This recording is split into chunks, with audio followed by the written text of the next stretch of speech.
जय भीम साथियों, उबैद मानवटकर बोल रहा हूं और आम्बेडकर नामा में आप सबका स्वागत है। यूं तो खास मुलाकात जब होती है तब हमारे हमारे वरिष्ठ रतनलाल सर ही लेते हैं। और अभी लेकिन सर के पास इतने काम है तो हमने सोचा कि क्यों ना सर का बोझ थोड़ा हल्का किया जाए और हम ही कुछ खास मुलाकातों पर अभी विस्तार से बातचीत करें। मेरे साथ में आज के प्रोग्राम में है माननीय श्री ज्ञानेश्वर रक्षक साहब, जो कि गुरुदेव सेवा मंडल के साथ में जुड़े हैं और इस संस्था के साथ में जुड़े हैं। और आज हम एक खास महामानव के विषय में बात करना चाहते हैं, उनके बारे में जानकारी हासिल करना चाहते हैं, क्योंकि इस महामानव के बारे में जानकारी हमें इस जानकारी से हम वंचित रह चुके हैं, हमारा समाज वंचित है और इस महामानव के बारे में हम जानते नहीं है ज्यादातर। और इस महामानव का नाम था राष्ट्रसंत तुकडोजी महाराज। इस महामानव का नाम था राष्ट्रसंत तुकडोजी महाराज और इनके नाम से, राष्ट्रसंत तुकडोजी महाराज के नाम से नागपुर यूनिवर्सिटी आज उनके नाम से है। और हमारे बीच में ज्ञानेश्वर रक्षक साहब है जो नागपुर में रहते हैं और ये राष्ट्रसंत तुकडोजी महाराज के विचारधारा को मानते हैं। गुरुदेव सेवा मंडल उन्होंने स्थापना की थी राष्ट्रसंत तुकडोजी महाराज ने, तो उस गुरुदेव सेवा मंडल के साथ में अभी भी कार्यरत है। 1968 से इस मिशन के साथ जुड़े हैं, जब से राष्ट्रसंत तुकडोजी महाराज का महापरिनिर्वाण हुआ और उससे तो अभी हम ये सिलसिला जारी रखेंगे। रक्षक साहब अभी तक 10 किताबें लिख चुके हैं। शानदार, क्या बात है। 10 किताबें हमारे रक्षक साहब लिख चुके हैं और इसमें युग दुष्टा है और राष्ट्रसंत तुकडोजी महाराज की विचारधारा से रिलेटेड राष्ट्रसंत तुकडोजी महाराज की जीवन चरित्र, जन क्रांतीच्या पाऊल वाटा, न जाने ऐसे। अब मैं खुद इनसे इंस्पायर हुआ हूँ, कई बार इनसे एजुकेट हुआ हूँ समाज में। राष्ट्रसंत तुकडोजी महाराज ने जब गुरुदेव सेवा मंडल की स्थापना की तो इनके करीब 40,000 शाखाएं आज उत्तर भारत में कार्यरत है, गांव गांव में है। लेकिन हम बहुजन समाज इनके बारे में अभी तक जानते नहीं कि गुरुदेव सेवा मंडल क्या चीज है। ये बात है। रक्षक साहब इन शाखाओं से कनेक्टेड है, प्लस 25 साहित्य सम्मेलन ले चुके हैं। क्या बात है। सिर्फ महाराष्ट्र में नहीं, मध्य प्रदेश में और आंध्र प्रदेश में। तो रक्षक दादा, ये हमारे लिए सौभाग्य की बात है कि आज आप हमारे साथ में, और आपको हमने आज पकड़ लिया। अभी आपको आसानी से जाने नहीं देंगे, आपसे जरूर एजुकेट होंगे और हमारी जनता भी, अम्बेडकर नामा के दर्शक भी एजुकेट जरूर होना चाहेंगे। तो आपसे शुरुआत करते हैं। रक्षक दादा, अभी तक का आपका सफर कैसा रहा, ये हमें जरा बताइएगा। अनम्यूट कीजिए रक्षक दादा। रक्षक दादा, अनम्यूट करा स्वतः।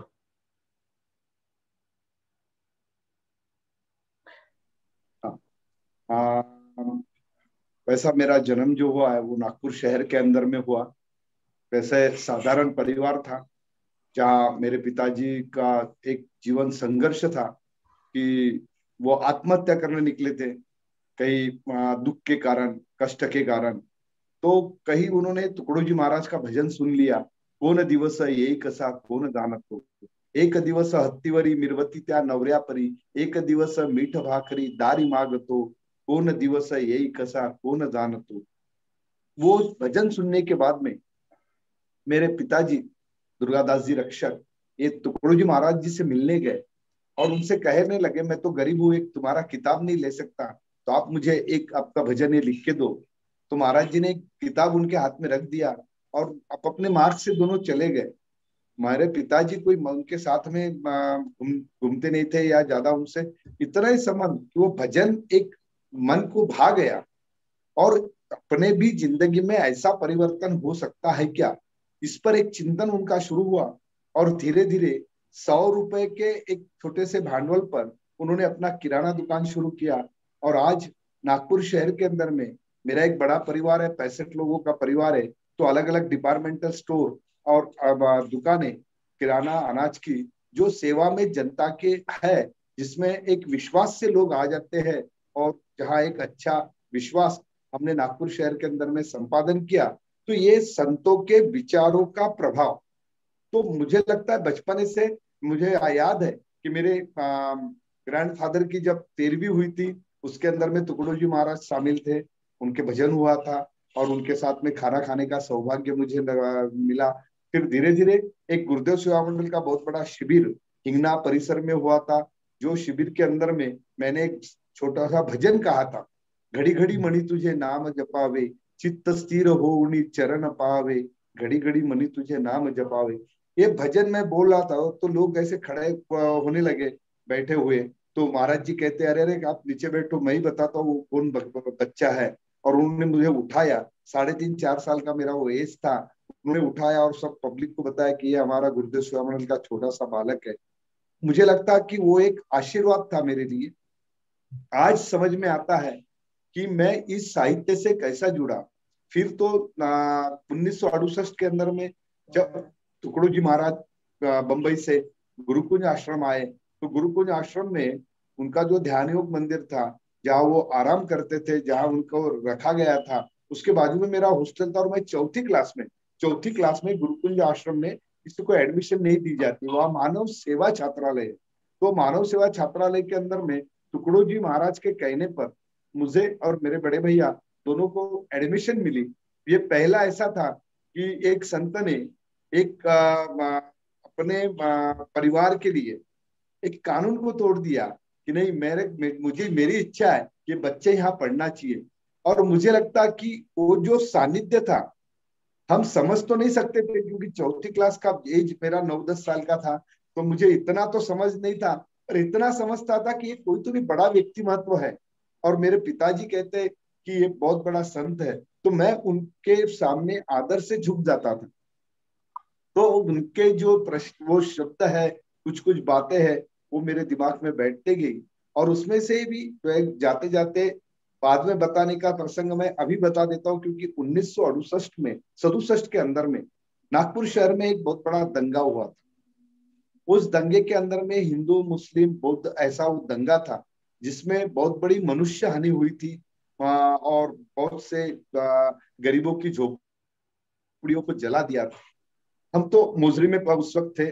तो बाद में पता चला जब नागपुर जाने के बाद में कि बड़े बड़ी झोपड़पट्टियां जल गई है, लोग बहुत बेसहारा हो गया है। महाराज जी उस वक्त बंबई से आए थे और उनका ऑपरेशन हुआ था, वो कहीं घूम नहीं सकते थे। पर उनको जब पता चला वो बहुत दुखी हुए। उन्होंने हमारे रतन चंद जी डागा, नागपुर के एक बहुत बड़े समाज सेवी थे, जिनके माध्यम से टुकड़ू जी महाराज ने विदर्भ राष्ट्र संत टुकड़ू जी कैंसर हॉस्पिटल, विदर्भ सहायता समिति, जो ऐसे सामाजिक माहौल को ठीक करने के लिए एक आनंद प्रसन्न और आपस में भाईचारा रहे, ऐसा एक माहौल बने, इसलिए विदर्भ सहायता समिति हम लोगों ने स्थापन की थी, जिसका मैं आज भी मेंबर हूँ। आज भी उसका मैं कार्य करता हूँ। जिसमें नागपुर शांतता समिति है, जिसमें अलग अलग धर्म के लोग हैं। उस वक्त डागा जी के वक्त में डागा जी ने भदंतानंद कौशल्या, मौलाना अब्दुल करीम जी पारेख, आर्च बिशप डिसूजा हमारे अध्यक्ष थे उस कमेटी के। उसमें डॉक्टर शांतिलाल कोठारी और मैं, ऐसे लोग हम लोग थे। उसमें एक फारसी धर्मगुरु भी थे। ऐसा एक डागा जी जब टुकड़ू जी महाराज से मिलने गए मोजरी आश्रम में, तो महाराज जी तो अपने इसमें पड़े थे बेड के ऊपर में, उनको नलियां लगी थी सब, खाना भी उनको एक इससे नली से दिया जाता था, इतना शरीर का पूरा बेड। ऐसे कंडीशन में महाराज जी कहते बोले दादा मेरी दवा, बोलना नहीं होता था, बोले दादा मेरी दवा। तो डागा जी को एक समझ में नहीं आया, मैं तो एक सादा आदमी हूँ और महाराज जी मैं तो डॉक्टर नहीं हूं, मैं कौन सी दवा ला सकता हूँ। यानी एक संत जो रुग्णशया पर चिंतन कर रहा है प्रभु का, वो भगवान से अपनी लिंक जोड़ रहा है, और वहां उसके दिमाग में क्या है, भगवान नहीं है, तो उसके दिमाग में है कि मेरे देश के लोगों में भाईचारा रहे, सब धर्म में। वो कहते हैं फिर धीरे से बोले मुझे सब धर्मीय प्रार्थना करना है, सर्वधर्म के धर्म गुरुओं से बातचीत करना है। डागा जी वैसे ही नागपुर गए और 1-2 दिन के अंदर में उन्होंने सभी धर्म गुरुओं को लेके वो मोजरी पहुंचे, गुरुकुंज आश्रम पहुंचे। और महाराज जी के ध्यान मंदिर के सामने एक छोटा सा मैदान था, उस मैदान में वो पूरी प्रार्थना की व्यवस्था हुई। पहले लाइन में मैं बैठा था क्योंकि हॉस्टल के बच्चों को वहां लाके बैठा लगाया था, तो मैं सबसे आगे के लाइन में बैठा था। मुझे बहुत आकर्षण, आज मैं सभी धर्म गुरुओं को जो सम्मान करता हूँ, सर्वधर्म का जो सम्मान करता हूँ, उसकी उपज मेरे में जो पैदा हुई उस कार्यक्रम के माध्यम से पैदा हुई। वहां क्या हुआ, महाराज जी वो प्रार्थना में आना चाहते थे। रक्षक दादा, मैं आपको पॉज करूंगा। इसको थोड़ा सा हम संभाल के रखते हैं। ये बहुत ही प्रेरणादायी कहानी है। आप ये ऐसे महापुरुष, महामानव के साथ में रूबरू हुए, आपने इनको देखा है, और बराबर। ऐसे महामानव को आपने देखा है, आपने समझा है, आपने सुना है, और काफी बेहतरीन है। तो मतलब आपने इनको रूबरू देखा है, और इन्हीं के प्रेरणा से आपने अभी तक अपना जीवन जिया है और कार्य किया है। बहुत शानदार, बहुत शानदार। हम अभी अपने अगले सवाल पे आएंगे। इस विषय पे हम जरूर बात करेंगे, लेकिन हम इसके लिए अभी रोकते हैं। तो अगला सवाल मेरा ये है कि राष्ट्रसंत टुकड़ोजी महाराज के बारे में हमें थोड़ी और विस्तृत जानकारी चाहिए हमारे दर्शकों को। तो वो जरूर बताइए, उनका जन्म कहाँ हुआ, वो कैसे माहौल में पले बड़े, और राष्ट्रसंत तक का सफर, उनको राष्ट्रसंत की जो उपाधि मिली, बस उतना ही हमें बताइए। और उनके क्या क्या योगदान है साहित्य में और इसमें, वो जरूर बताइए प्लीज। अमरावती जिला, विदर्भ के अंदर में जो अमरावती जिला है, अमरावती जिले में यावली नाम का एक छोटा सा ग्राम है। जिस ग्राम के अंदर में एक गरीब फैमिली के अंदर में, एक गरीब कुटुंब में राष्ट्रसंत टुकड़ोजी महाराज का जन्म हुआ। उसके उनके जन्म से एक थोड़ी घटना ऐसी जुड़ी हुई है कि उनकी माताजी का जो मायका था, वो मायका था वरखेड़, और वरखेड़ में एक साधु पुरुष थे जिनका नाम था अड़कुजी बाबा। तो अड़कुजी बाबा एक विदेही संत थे। तो वरखेड़ में जो लोग रहते थे उनका ऐसा समझना था कि अगर कोई बेटी मायके से ससुराल जाती है तो बाबा के पास में वो दर्शन को जाती थी। जब मंजूड़ा, टुकड़ोजी महाराज की माँ का नाम मंजूड़ा जब मिलने गई उनके पिताजी के साथ में, भाई के साथ में, तो आड़कू जी बाबा एक आम को खा रहे थे। तो उन्होंने उठाया एक आम और बोले, मेरा ये आम ले और तेरा आम मेरे को देना। उन्होंने वो आम को उनके झोली में डाला और नाचने लगे। मंजूड़ा अपने गांव चली गई ससुराल। 30 अप्रैल 1909 को टुकड़ोजी महाराज का यावली में जन्म हुआ, और आड़कू जी बाबा इधर मस्त नाच रहे थे, मेरा अम्बा मेरा अम्बा। लोगों को समझ में नहीं आ रहा था। फिर ऐसा वो फिर जब मायके मिलने आए तो वो उनका, जैसे टुकड़ोजी महाराज का बालपन का नाम था मानिक, तो मानिक को ऐसी बिलक गए, मेरा आम मेरा आम। यानी एक बाप अपने बेटे से जो आशा रखता है, बिलकता है, ऐसा एक दोनों का मिलन हुआ। पर मानिक का जो बचपना था, टुकड़ोजी महाराज का नाम मानिक था बालपन का, तो उसका बचपना था स्कूल में, वो थोड़ा सा मस्तीखोर था। मस्तीखोर यानी गरीबी के कारण लोग उनकी टिंगल करते थे। महाराज जी कहते कि हमें किसी प्रवचन के अंदर में या कोई कीर्तन चल रहा है तो मैं गरीब का बेटा करके मुझे अंदर में भी आने नहीं देते थे। मंडप के अंदर में नहीं, मंदिर के अंदर में नहीं आने देते थे। जो बाहर में जहाँ चप्पल रोक रखते हैं ऐसे कचड़े में मैं बैठ के उनका कीर्तन सुनता था, प्रवचन सुनता था। तब से मुझे एक प्रभु भक्ति की आस थी कि प्रभु कोई तो भी ईश्वर है और वो जो मांगे वो सब देता है, ऐसा मेरे में उनमें समझ हो गया। वो 3.5 वर्ग भी नहीं पढ़े, मराठी 4, क्योंकि भटकंती रही। यावली से फिर उनके पिताजी चांदूर बाजार में रहने चले गए, तो ऐसा वो भटकंती रही। स्कूल की जो पढ़ाई जितनी हुई, पर उसमें भी एक मजा है कि एक दिन टुकड़ोजी महाराज की माताजी, ये 5.5-6 साल के थे, उनकी माताजी एक दिन कहती है, बोले बेटा मानिक, मुझे दूसरे के खेत में जाना पड़ता है, तो एक काम कर, अपने घर के सभी भगवान को अच्छे धो डालना और उनको देवारे में ले जाके रख देना। अच्छा। माँ चली जाती है और शाम को जब माँ वापस आती है तो माँ ने मानिक से ये नहीं पूछा कि तू भूखा है क्या, तुझे रोटी खाने को मिली क्या नहीं। वो पहले जाती है और अंदर में देखती है देवघर के अंदर में, देवालय के अंदर में, कि अपने भगवान बराबर है कि नहीं। माँ, महाराज जी कहते हैं कि मेरी माँ इतनी अनपढ़ थी कि उसको 1 रुपए के कितने पैसे होते ये समझता नहीं था। मगर वो उसने वो सब भगवानों को गिना और मानिक से पूछती है, मानिक क्यों रे? बोले तूने सब भगवान को धो डाला? हाँ बोले माँ।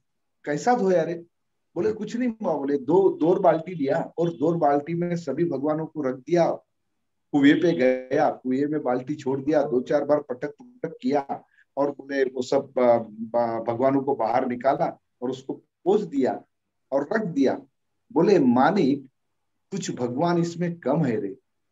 तो मानिक उस बचपने में अपने माँ से कहता है, बोले माँ क्या तू ये पत्थरों में भगवान देख रही है? अरे जान दे, बोले वो भगवान को अपने से क्या लेना देना है, गरीबों से भगवान का कोई लेना देना नहीं। वो पड़े होंगे बोले वो कुएं में 2-4, तो क्या बिगड़ता है? बोले अरे तू बोले पत्थर में भगवान देख रही है। बोले माँ मैं तो इंसान में भगवान देखूंगा। और मंदिरात नाही दिसला सावळा मुरारी, शेतावरती मधुर जाती जातो त्यांच्या सवे, भाकर भाजी खाऊन राजी गात असे गोडवे, जात पात ही कधी न पुसली मोहित प्रेमावरी, अविकाच्या मेळ्यात दिसला हरी। यानी महाराज जी ने जब बड़ेपन में ये जो छोटा सा किस्सा उनके दिमाग में था कि मुझे तो ईश्वर इंसान में देखना है, और वही उनकी जो धीरे धीरे जो गांव से निकले फिर प्रभु भक्ति की तरफ गए, रामटेक के जंगल में जाके उन्होंने तपो साधना की। वहां कोई एक महापुरुष उनसे मिला, उन्होंने उनको योग विद्या सिखाई। वहां से फिर ताड़ोबा के जंगल में, गोंदोड़ा के बाजू में जंगल में वो घूमे, नेरी चिमूर चंद्रपुर जिले में। वहां भी उनका बड़ा वास्तव्य रहा। वो वास्तव्य के अंदर में लोग उन्हें देव बाबा कहते थे। मगर उस वास्तव्य में, ये सब वास्तव्य के बाद में महाराज कहते, कहीं गांव घुमा कहीं देश घुमा, तेरा पता नहीं लगता भगवान कहाँ मिलता। यानी उनकी भगवान को मिलाने की जो एक थी, उसमें तो एक बहुत बड़ा अच्छा किस्सा है कि एक मुस्लिम फकीर था।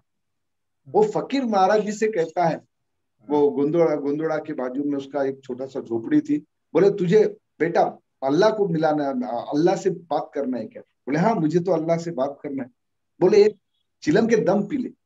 और उसने उनको गांजा का दम पीने लगा।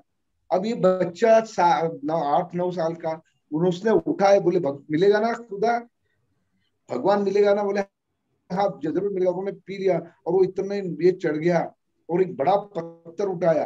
बोले बोल कहाँ है भगवान, बोल कहाँ है भगवान।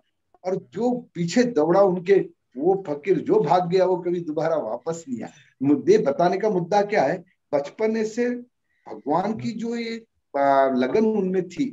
तो फिर महाराज जी कहते कि मैं ऐसे पहाड़ी कंदरों में घुमा मगर मुझे भगवान नहीं मिला, तो भगवान कहाँ मिलता है? तो उन्होंने एक श्लोक में कहा था, नजदीक में ईश्वर सदा, नरतू किधर है देखता, जो देखना नहीं सीखता अपनी ही बातें ठोकता, जा पूछ संतोष से कही नजदीक में वह है कहा, ले ज्ञान दीपक हाथ में कर खोज ईश्वर है कहा। अपन अज्ञान के कारण ज्ञान को छुपा देते हैं और वो अज्ञानता के लिए वही फिर गुरु चाहिए। विचार, वो विचारों का, जैसे कबीर जी के विचार है, संतों के विचार है, यीशु मसीह के विचार है, मोहम्मद पैगंबर जी के विचार है, गीता के विचार, ये सब विचारों को उन्होंने आत्मसात किया। और फिर कहते मेरा मन है गंदा करके वो शर्मिंदा, बोल भगवान बोल दर्शन देगा कि नहीं। यानी ये जो आतुरता उनमें बचपन में थी, मत धीरे धीरे जब उसमें युवा अवस्था में समाज को उन्होंने, वो कहते मैं किताब में साहित्य नहीं सीखा, मैंने पुस्तकों में साहित्य नहीं सीखा, तो मैं समाज को पढ़ा। और जो समाज को पढ़ता है वो सबसे बड़ा ग्रंथ होता है। और उस समाज के दुख वेदनाओं को देख के मैंने साहित्य की निर्मित की। तो महाराज जी का ये जो एक ये रहा प्रवास, वो बहुत ही विकट प्रवास है। वो प्रवास को समझने के लिए उनका साहित्य भी पढ़ना जरूरी है। उन्होंने मेरी जीवन यात्रा लिखी है, मेरी आत्मचरित्र करके वो भी बद्ध है, वो मराठी में और हिंदी में मेरी जीवन यात्रा लिखी है। तो एक बड़े संघर्ष से चलते हुए ये मानिक का टुकड़ादास बना। टुकड़ादास बनने के पीछे उसका रीजन कैसा था? एक बार वो आड़कू जी बाबा के पास में, जैसा कहीं खाने को कुछ नहीं मिलता था, उस वक्त की गरीबी इतनी थी, दुष्काल इतना था कि आदमी को खाना नहीं मिलता था। तो एक दिन क्या हो गया, भूखे पेट वहां बैठा था। तो आड़को जी बाबा क्या करते थे, उनको जो कुछ लोग ला के देते थे, प्रसाद खाना, तो वो एक कोने में ऐसे जमा करके रखते थे सूखे हुए ज्वारी के रोटी के टुकड़े। और फिर टुकड़ू जी ये मानिक वहां अगर पहुंच गया तो मानिक को ऐसा बैठा देते, उसको बहुत, उसको आलिंगन करते थे, उसके मुक्के लेते थे, उसको बहुत हंसते थे और उसको अपने हाथ से एक एक टुकड़ा खिलाते थे। वाह। अरे टुकड़िया दास, ये जो शब्द गिरा मानिक से टुकड़िया दास, उसके पहले देव बाबा बन गए थे वो बीच में। जैसे चिमुर और उधर के परिसर को मालूम था ये आदमी कौन है, तो उसको देव बाबा बोलते थे। और देव बाबा के बाद में वो आड़को जी बाबा उसको टुकड़े खिलाते थे। तो आड़को जी बाबा ने इनको कभी मानिक नहीं बोला, टुकड़िया टुकड़िया मेरा टुकड़िया मेरा टुकड़िया। तो अच्छा। उन्होंने एक दिन ऐसा बोल दिया कि तुका मने का मंतव्य, तू का मंतव्य। तो उनको लगा कि ये मेरे गुरु का एक आशीर्वाद है, तो उन्होंने टुकड़िया दास नाम को स्वीकार किया और पूरा साहित्य टुकड़िया दास नाम से लिखा। और बड़े बड़े महापुरुषों माने राष्ट्रपति से लेके बड़े लोगों को भी पत्र भेजते थे तो टुकड़िया दास लिखते थे। अपने यहाँ अच्छा। तो पद लिखने का बड़ा ये है, उन्होंने कभी टुकड़ू जी महाराज करके नहीं लिखा, उन्होंने टुकड़िया दास लिखा। ये आपका टुकड़िया इंटरेस्टिंग दास। बात है, ये इंटरेस्टिंग है। राष्ट्र संत ने कितने साहित्य लिखे हैं अभी तक, साहित्य और कविताएं, और राष्ट्र कितना है? संत तुकडोजी जी महाराज ने करीब करीब 150 किताबें लिखी, जिसमें मेरी जापान यात्रा है, मेरी नेपाल यात्रा है, भजन के देखो भजन उन्होंने 2,500 हिंदी भजन है, 2,500 कुछ, और 1,500 कुछ, 1,500 कुछ मराठी भजन है। ऐसे 4,500 के ऊपर में उनके भजन है। श्लोक, जो श्लोक कबीर जी के थे, उसके बाद में एक श्लोक का जरिया हो हिंदी में श्लोक 3 खंड में, लहर की बरखा, 4 लाइन के अंदर में जिंदगी का अर्थ बताया, यहाँ तक बताया उसके अंदर में कि शासन कैसा होना चाहिए, साधु कैसा होना चाहिए, लोकशाही का मतलब क्या है, हम कैसे जीना चाहिए, हमारे बच्चे कैसा होना चाहिए। तो ये बातों को भी उसने श्लोक के अंदर में 4-4 लाइन के अंदर में रखा और मराठी भी श्लोक लिखे। अच्छा। तो उसको लहर की बरखा आदेश रचना करके मराठी लिखे, सुविचार लिखे, सुविचार स्मरणी। अपन जो बचपन में स्कूल में पढ़ते थे ना कि अमुक सुविचार, ये अमुक साहित्य का, तो वो सुविचार स्मरणी। और हिंदी में वाचावल्ली करके लिखा, जो छोटे छोटे मुहारे कहावतें।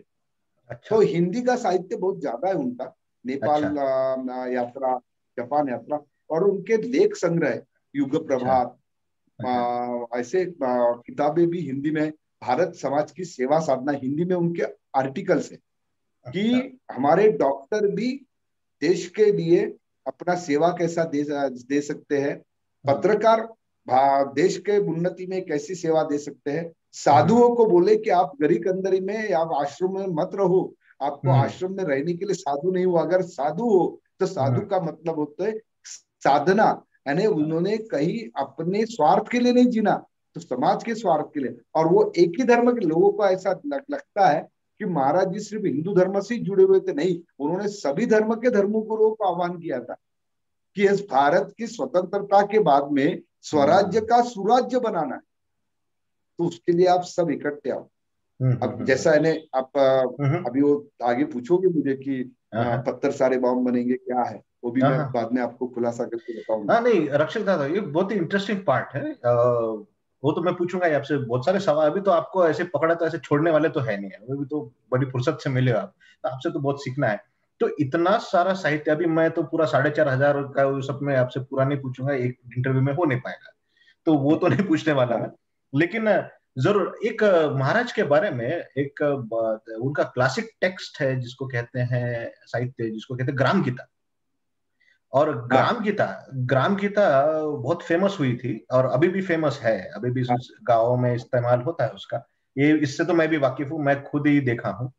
और आपके साथ और तुकडोजी जी महाराज के अनुयायियों के साथ मुझे भी ग्राम गीता प्रबोधन दिंडी में भाग लेने का सौभाग्य मिला 2010 के दौरान में। हमने तो 43 गांव घूमे हैं साथ विदर्भ के, तो वो तो है। लेकिन मैं सिर्फ वो ग्राम गीता के बारे में पूछना चाहूंगा सर, ग्राम गीता के बारे में, कि ग्राम गीता लिखने के पीछे राष्ट्रसंत तुकडोजी महाराज जी का उद्देश्य क्या था, क्या इसका हो जरूर गया। खुलासा कीजिए।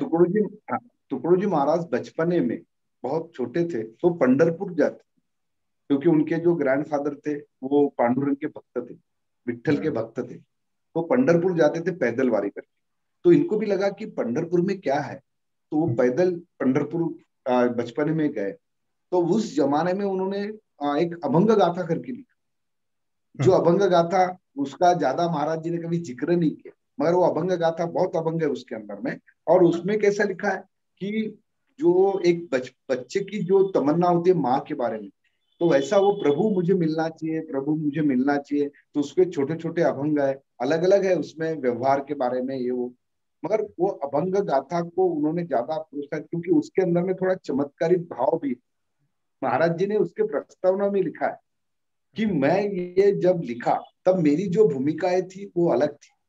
मुझे लगता था कि भगवान नाम का कोई व्यक्ति है, अपन प्रसन्न किए कि वो आता है, अपने से मिलता है, और अपन जो मांगे, अपन ने लाडू मांगे लाडू मिल जाएगा, अपन ने घर मांगे घर मिल जाएगा, अपने को जो चाहे वो मिल जाता है।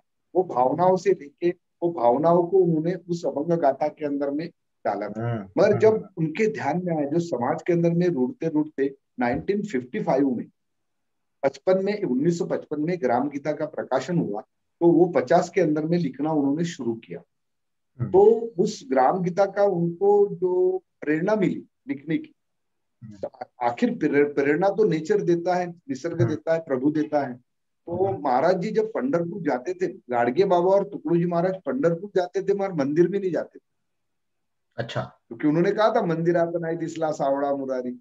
वो वहां इसलिए जाते थे कि इतनी बड़ी पब्लिक बड़े पैमाने में वहां आती थी, तो उनको दिशाहीन लोगों को उपदेश देने के लिए, उनको प्रबोधन करने के लिए, क्योंकि वहां जो गंदगी दिखते थे, गाडगे बाबा क्या करते थे, हाथ में खराटा लेके वहां जहां लोग टट्टी करते थे, गंदगी करते थे, वो झाड़ते थे और बोलते थे अरे तुम्हारे इसके कारण तुम्हें रोगराई हो जाएगी, तुम लोग यहाँ भगवान से मिलने आए हैं कि रोगों से दोस्ती करने आए, क्योंकि ये तो गंदगी आपने पूरे पूरे इधर फैला दी है। वहां जब होता था नदियों के पात्रों में पैर रखने को जगह नहीं रहती थी, इतनी गंदगी बढ़ जाती थी। तो टुकड़ू जी महाराज वहां भजन करते थे। वहां एक उनका भजन का प्रोग्राम होता था पंढरपुर के मैदान के ऊपर, मैदान में। अच्छा, और अच्छा। वहां फिर वो विट्ठल को भी आह्वान करते थे कि अगर तेरे में अगर ताकत है तो तू भक्तों को मिलने बाहर आना, काय को तो वो चार दीवारों के अंदर में पंडित पुजारियों के हाथ से हमारा अपमान करता था। ये भजन के अंदर में उन्होंने कहा है, कशाला अच्छा। काशी जातो रे बाबा, कशाला पंढरी जातो, कोंबडे बकरे खातो रे बाबा, कशाला काशी जातो। यानी तो ये ग्राम गीता जो लिखी।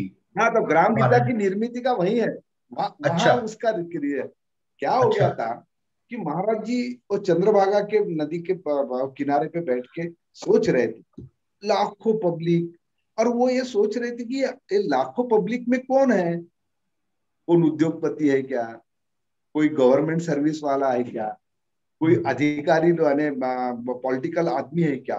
वो देख रहा था ये तो किसान है, और ये सब किसान अपने खेती बाड़ी का काम छोड़ के यहाँ आते हैं। और कब छोड़ते, जब किसानों के काम की जरूरत खेती को होती है, तब वो किसान पंढरपुर जा रहा है, क्योंकि सब तरफ वर्षा शुरू हो जाती है, किसान खेती के कामों को शुरुआत हो जाती है। और ये पंढरपुर की, अच्छा ये पंढरपुर यात्रा का थोड़ा सा उन्होंने भी कहा है कि इसके पीछे रीजन होगा, उस जमाने में ये सब प्रबोधनकारी लोग जो थे उस जमाने के वारकरी, वो प्रबोधनकारियों ने अपनी एक संगठना बनाई और वो संगठना का कारण था कि ब्राह्मणी व्यवस्था या जो व्यवस्था अपने ऊपर में अन्याय अत्याचार करती है, मानवीय प्रवृत्ति, मानवीय मानव के ऊपर में अन्य अत्याचार कर, क्योंकि मैं वारकरी का बहुत सीधा अर्थ करता हूँ, अन्य अत्याचार दुराचार के विरोध में जो वार करता वो वारकरी। वारकरी यानी पंढरपुर में जाने वाला नहीं, क्योंकि सावता महाराज, जिसको वारकरी संप्रदाय में बहुत बड़ा संत कहते हैं, वो सावता महाराज पंढरपुर से 6 कोस पे रहता था। और तुकडोजी महाराज ने ग्राम गीता में लिखा है सावता कभी पंढरपुर नहीं गया, सावता पंढरपुर कभी नहीं गए, तो भी उनको संत कहा जाता है। वारकरी संप्रदाय में सम्मान है उनका, उनके साहित्य को सम्मान दिया जाता है। तो इसका मतलब है पंढरपुर की वारी ये पब्लिक के लिए नहीं थी, वो एक अधिवेशन था सामाजिक प्रबोधनकारी लोगों का। वो अधिवेशन को धीरे धीरे क्या हुआ कि जैसे मैं तुकाराम को मानने वाला हो गया, मैं संत ज्ञानेश्वर को मानने वाला, नामदेव को मानने वाला हो गया। तो मैंने उनके स्मृति में वहां एक जलसा भराना शुरू कर दिया और धीरे धीरे वो यात्रा ऐसी बढ़ती। तो अच्छा। टुकड़ू जी महाराज ने देखा कि ये यात्रा में जो लोग आते हैं इनकी गरीबी कितनी है, इनके कपड़े फटे हैं, इनको हम्म। खाने को मया है। उनसे जब बातचीत किया उनको पता है। तो महाराज जी कहते हैं मैं चंद्रभागा के वो नदी के तट पे बैठा था तो मुझे स्फुरन हुआ कि कोई हाँ तो भी नैसर्गिक शक्ति मुझे कह रही थी कि अरे ये लोगों को कुछ सिखा, इनको हाँ कुछ तो बता कि हाँ हाँ। तुझं गावचं नाही का तीर्थ, अरे रिकामा कशाला फिरत, तुझं गावचं नाही का तीर्थ, तुझ्या गावाची शाळा रे मोडली, तू धर्मशाळा तू शहरी का जोडली, याने निघतो का जीवनात अर्थ, तुझं गावाचं नाही का तीर्थ। और फिर हाँ, तुकडोजी महाराज बोले गाव हा विश्वाचा नकाशा, गावावरून देशाची परीक्षा, गाव भंगता येईल अवदसा देशा हाँ, माझी। वो विचारों को लेके उनकी ग्राम गीता की निर्मिती आहे। ग्राम गीता याने पूजा केली नाहीये, ग्राम गीता अच्छा। नवे फुले टाकण्यासाठी, ती वाचता वाट दावी जनाशी, समूळ बदलवी जीवनाशी, मनी घेता अर्थ तिचा। अच्छा। म्हणजे ग्रामगीता नव्हे पारायणासी, ती वाचता वाट दावी जनासी, समूळ बदलवी जीवनाशी, मनी घेता अर्थ तिचा। इसका मतलब है कि तुकडो जी महाराज की ग्राम गीता किसी ईश्वर भक्ति के लिए नहीं है, तो मानव जागृति के लिए है। मानव पूरे विश्व का, अच्छा। तू विश्वाचा अधिष्ठान म्हणते, तुझ्या श्रमास प्रतिष्ठा मिळो। आणि कहा का तू विश्वाचा घटक आहे, आणि जो श्रम करणारा आदमी है वो चाहे किसान रहे, किसान मजदूर रहे या रिक्शा चलाने वाला है, हर श्रमिकों के बारे में उन्होंने सोचा कि गांव को समृद्ध कौन करता है। गांव को साहूकार समृद्ध नहीं करता, गांव को किसान। डॉक्टर समृद्ध नहीं करता, ये जो श्रम करने वाले हाथ है। और भगवान बुद्ध ने भी वही कहा था, श्रमण संस्कृति, कृषि संस्कृति, ये संस्कृति को हम लोगों ने संभाला नहीं। उस संस्कृति में काम करने वाले श्रमिकों को हमने सम्मान नहीं दिया करके आज हमारे देश की हालत खराब है कि हम लोग विदेशियों से, आज कोरोना जैसे पीरियड में हम लोग दवा कहां से ला रहे हैं, बाहर से दवा ला रहे। अरे मेरे देश में इतने बच्चे पढ़ रहे। तो ये तुकडो जी महाराज का ग्राम गीता लिखने का जो ये था, उसमें ग्राम गीता में महाराज जी ने बच्चा पैदा होता है वहां से लेके मृत्यु संस्कार तक, कि मेरा मृत्यु संस्कार कैसा होना, मैंने मृत्यू को हंसते हंसते कैसा, महाराज म्हणतात की मृत्यूला आपला मित्र समजा, उससे मैत्री करो, दुःख नाही बोला, मृत्यूला मित्र समझा आणि त्याची मैत्री करा। आणि जन्म से लेके मृत्यु तक आदमी को जो अलग अलग बातें, और उसमें लोकशाही कैसी होना चाहिए, साधु के कर्तव्य क्या है, अरे उठा उठा साधु, उठा उठा साधुनो पंडितानो, ये सब महाराज जी ने उस ग्राम गीता के अंदर में कहा है कि तुमको जागरूक होना है। तुम डॉक्टर बने इसका मतलब कोई तुम बहुत होशियार हुए नहीं, तुम्हारा कर्तव्य तुम समझ लो। नहीं तो डॉक्टर पानी का इंजेक्शन अगर देता होगा, महाराज जी ने एक जगह लिखा था, डॉक्टर पानी का इंजेक्शन देके अगर लोगों को बेवकूफ बनाता होगा तो याद रखो एक दिन लोग तुमको रास्ते पे लाके मार डालेंगे। महाराज जी उस जमाने में लिखा। क्या बात उन्होंने कहा है लोकशाही के अंदर में अगर नेता पुढारी अपना सेवा दे नहीं देगा जनता को तो तुम्हारे मुंह में मक्खी डालेंगे बोले लोग रास्ते पे डाला। तो ये सब लोकशाही के पोवाड़े उन्होंने लिखा है। तो बहुत बड़ा जो अपार साहित्य, वो ग्राम गीता उनका मेन ग्रंथ है। तो ग्राम गीता, तो ग्राम गीता बेसिकली किसान मजदूर और श्रमिकों की ग्रंथ है, बस सिंपल बस नहीं। और वो कैसा है, उन्होंने विश्व स्नेह का ध्यान धरे, सबका सब सम्मान करे। उनका जो श्रमिक है वो भारत का ही नहीं है, वो कहते तू विश्वाचा अधिष्ठान है, तू अधिष्ठान विश्व का है बोलते। उनका जो कहना था, मैंने नमो सद्गुरु ज्ञान दीपा प्रकाशा हृदय रूपते पाऊदे विश्वव्यापी, जी पाऊले सेवुदे ग्राम रूपी, तुझे ज्ञान सर्वांतरी संचरू दे, तुझा सत्य आनंद लोकी भरू दे। ये महाराज जी के ग्राम गीते का पहला यह है स्तवन। जब हम ग्राम गीता पढ़ते उसके पहले वो स्तवन की मैं क्यों पढ़ रहा हूँ ये ग्राम गीता, तो मुझे विश्व के सभी लोगों को सुख शांति से रहने के लिए मैं प्रयास करूंगा। तो आज की तारीख में गुरुदेव सेवा मंडल की 40,000 शाखाएं, और वो 40,000 शाखाओं में ग्राम गीता का पाठ होता ही है, और उसमें वो सब हिंदी और मराठी और वो लोकल लैंग्वेजेस में, वो संस्कृत पाली में नहीं, लोकल लैंग्वेजेस में। क्या बात है। और उसमें कितने चैप्टर है? उसमें 41 चैप्टर है। 41 41 में से 40 महत्व के 40, देखो ये पहला ऐसा ग्रंथ है तुकडो जी महाराज ने लिखा हुआ जी कि जी। उसकी प्रस्तावना उन्होंने 41वें अध्याय में दी। अच्छा 40 अध्याय है पूरे, जिससे अपने पूरे मानवीय जीवन के लाइफ से संबंधित। और मैंने अच्छा। ग्राम गीता क्यों लिखी वो हाँ हाँ। 41वें इसमें बताया उन्होंने।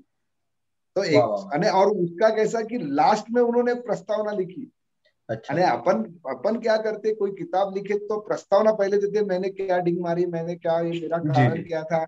या, उन्होंने कहा कि लास्ट में, और उसमें उन्होंने लिखा है ग्राम गीता दुखाशी नासवी, ग्राम हम्म गीता मृत्यु से हसवी, ग्राम हम्म गीता सहकार तत्व बाढ़वी, यानी हम्म। गांव में सहकारिता ला सकते हैं और ग्राम गीता ये गांव को समृद्ध कर सकती है। इतना बड़ा आत्मविश्वास उन्होंने उसमें दिया है।